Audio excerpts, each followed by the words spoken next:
आज हम आपको ले आए हैं माँ बगलामुखी के बहुत ही खूबसूरत मंदिर में। यह मंदिर मंडी जिला में पंडोह के समीप बाखली नामक स्थान पर स्थित है। इस मंदिर की क्या महिमा है, क्या कहानी है, क्या रहस्य है, इस बारे में भी हम पुजारी घनश्याम शर्मा जी से विस्तार में बातचीत करेंगे। पुजारी जी, आपका इस कार्यक्रम में हार्दिक स्वागत है। नमस्कार जी। पुजारी जी, ये जो मंदिर है ये कितना पुराना है और यहाँ का क्या महत्व है? ये तो बहुत पुराना है। पहले नीचे था, डैम में था। पहले डैम बनने के बाद 72-73 में यहाँ बना, ऊपर बना।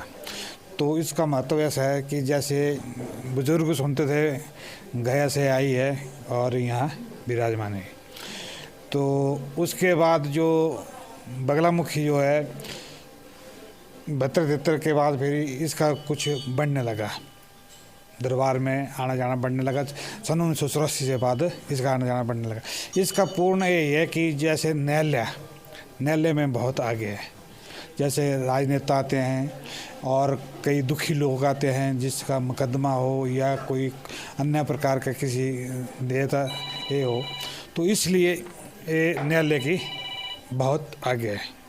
तो दूसरा ये है कि जिसके मान लो संतान नहीं होती है, संतान प्राप्ति के लिए भी यहाँ भगवती के आदेशानुसार जो माँ बोलेगी उसके आदेशानुसार सब कुछ होता है, वो संतान प्राप्ति भी हो जाती है।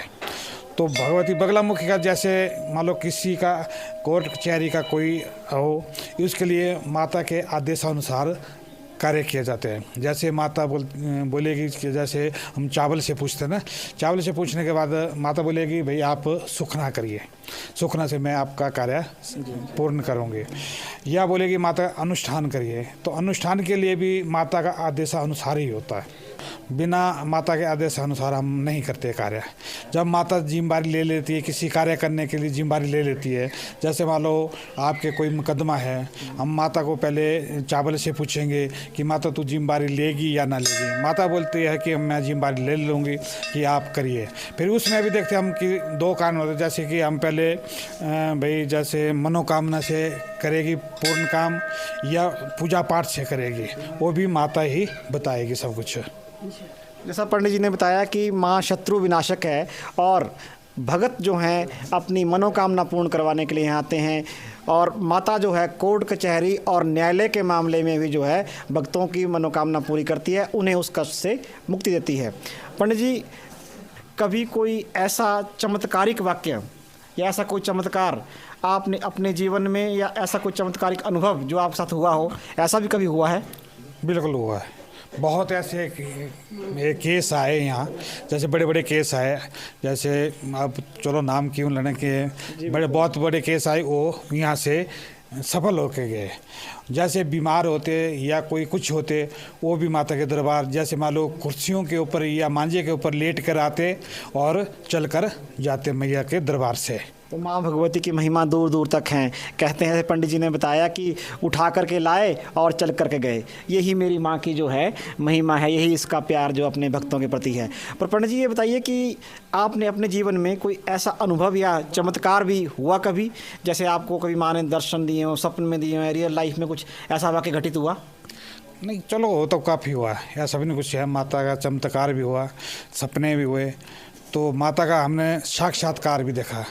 ऐसे हैं जो बताया भी नहीं जा सकते, लेकिन पंडित जी ने बताया कि माँ ने इन्हें कई बार दर्शन दिए, कई रूपों में दर्शन दिए, और माँ भगवती की महिमा जो है अनंत है।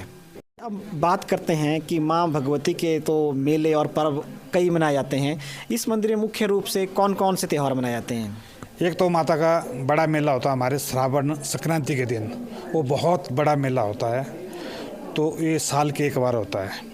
तो दूसरे हमारे नवरात्रे होते हैं साल के 2 बार, एक चैत्र नवरात्रा, एक साउथ नवरात्रा। और तीसरा हमारे जैसे कि बगलामुखी जयंती होती है, अभी मई महीने में आएगी, नवरात्रों के बाद आएगी, वो बहुत धूमधाम से मनाई जाती है। जैसे नवरात्रे भी और बगलामुखी जयंती भी। तो उसमें हमारे जो भी हमारे स्थानीय लोग हैं, जैसे हमारी अपनी स्थानीय कमेटी है, ये लोग जैसे हमारे कारदार हैं, पुजारी हैं, हम सब मिलकर सहयोग करते हैं, कार्य करते हैं। जो भी काम मैया का सौंपा हुआ वो हम पूरा करते हैं। इस आयोजन में। अब तो माता का परिसर भी बहुत सुंदर हो गया है और परिसर के साथ साथ यहाँ पे एक बहुत सुंदर नेचर पार्क बन गया है, रोपवे भी लग गया है जिससे भक्तों का आना सुगम हो गया है। तो क्या भक्तों की तादाद बढ़ी है और क्या देखते हैं, किस तरह देखते हैं आप इस चीज़ को? चलो इसमें तो ज़्यादा हम क्या कहें, तो ठीक है आ रहे हैं। ये रजू मार्ग लगा हुआ हमारा जो नेचर पार्क है, इसमें भी बहुत लोग आ रहे हैं, जा रहे हैं, आनंद ले रहे हैं इसका ही। तो ये थे पंडित घनश्याम शर्मा जी जो माँ बगलामुखी के पुजारी हैं। हमने आपको माँ बगलामुखी सुंदर स्वरूप के दर्शन भी कराए। शत्रु विनाशिनी माँ बगलामुखी 10 महाविद्याओं में 8वीं महाविद्या है। माँ बगलामुखी को न्यायालय की देवी के नाम से भी जाना जाता है। अपने भक्तों के शत्रुओं का नाश करने वाली माँ बगलामुखी के दरबार में कई चमत्कार भी होते हैं। माँ अपने साधकों की हार को भी जीत में बदल देती हैं। पहले माता का मंदिर ब्यास नदी के किनारे पर हुआ करता था, लेकिन पंडोर डैम बनने के बाद माता का मंदिर ऊपर बनाया गया है। माता के दर्शनों के बाद भक्त बाखली नेचर पार्क की सुंदरता को निहार सकते हैं और पार्क में घूमने का आनंद भी ले सकते हैं। मेरे साथ हैं माँ बगलामुखी रोपवे के रेजिडेंट मैनेजर कुश वैद्य जी। कुश जी यहाँ इस रोपवे का संचालन देख रहे हैं। कुछ ही बताइए कि ये जो आप रोपवे अभी बनकर तैयार हुआ है, इससे यहाँ क्या क्या सुविधाएं हो गई हैं और पर्यटकों की आमद कितनी बढ़ गई है? रोपवे बनने के बाद यहाँ पर्यटकों का काफ़ी मतलब तादाद बढ़ गई है और काफ़ी संख्या में लोग यहाँ 200 से 250 लोग रोज़ ट्रैवल कर रहे हैं रोपवे में और माता के दर्शन के लिए आ रहे हैं। और यहाँ पे पार्क की सुविधा भी है और इनके लोगों के लिए काफ़ी एडवेंचर हो गया है। तो यहाँ पे लोकल श्रद्धालुओं के साथ पर्यटकों की तादाद भी बढ़ी है क्या? लोकल श्रद्धालुओं के साथ पर्यटकों की तादाद भी बहुत बढ़ गई है। लोग 6-7 किलोमीटर ट्रैवल नहीं करना चाहते थे जो हमारा पुराना रूट था यहाँ से बाय रोड। अब रोपवे लगने के बाद यहाँ बहुत से पर्यटक रोज़ ट्रैवल कर रहे हैं।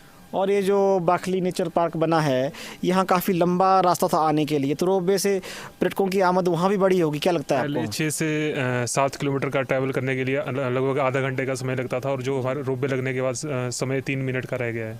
अच्छा, कुछ कितना किराया है यहाँ पे आने वाले पर्यटकों या श्रद्धालुओं के लिए और किस तरह निर्धारित किया गया है? पर्यटकों के लिए सिंगल साइड 150 रुपये है और डबल साइड का 250 रुपये है और जो लोकल विलेजर ऑफ बाखली है उनके लिए हमने 30 और 50 रुपये रखा है।